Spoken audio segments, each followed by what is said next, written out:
నమస్తే. భగవద్గీతలో 6వ అధ్యాయం ఆత్మ సంయమ యోగంలో 15వ శ్లోకము. యుంజన్నేవం సదాత్మానం యోగి నియత మానసః శాంతిం నిర్వాణ పరమాం మత్సంస్థామధిగచ్చతి. సో భగవానుడు అర్జునుడికి ధ్యాన యోగం ఎలా ఆచరించాలో చెప్తున్నారు. బట్ దానికి నా బేసిక్ ఫస్ట్ కర్మయోగం ద్వారా చిత్తశుద్ధిని సాధించాలి.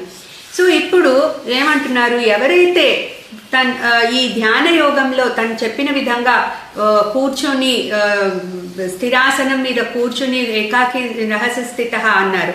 సో ఆ విధంగా కూర్చుని మనస్సుని ఏకాగ్రం చేసుకుని సింగిల్ పాయింటెడ్ కాన్సన్ట్రేషన్తో ఎవరైతే ధ్యాన యోగాన్ని ఆచరిస్తారో అటువంటి వాళ్ళు యుంజన్ నేవం సదాత్మానం. యుంజన్ అంటే ఆ ధ్యాన యోగాన్ని ఆచరించే వాళ్ళు సదాత్మానం, అతని మనస్సు థాట్లెస్ స్టేట్కి వెళ్ళిపోతుంది.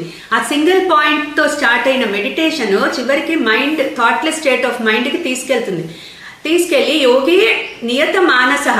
సో ఈ యోగి ఎవరైతే ఈ కర్మయోగంలో ఎక్సెల్ అయ్యి ధ్యాన యోగాన్ని అందుకోవాలి అనుకుంటున్న యోగి ఆ థాట్లెస్ స్టేట్ ఆఫ్ మైండ్కి వెళ్ళాలి అంటే సింగిల్ పాయింటెడ్ కాన్సన్ట్రేషన్తో ఉండి నియత మానసః, ఆ నియమాలు పెట్టుకున్న మనసుతో ఎప్పుడైతే ధ్యానం చేస్తాడో అటువంటి వాడు ఆ థాట్లెస్ స్టేట్ ఆఫ్ మైండ్కి వెళ్తాడు.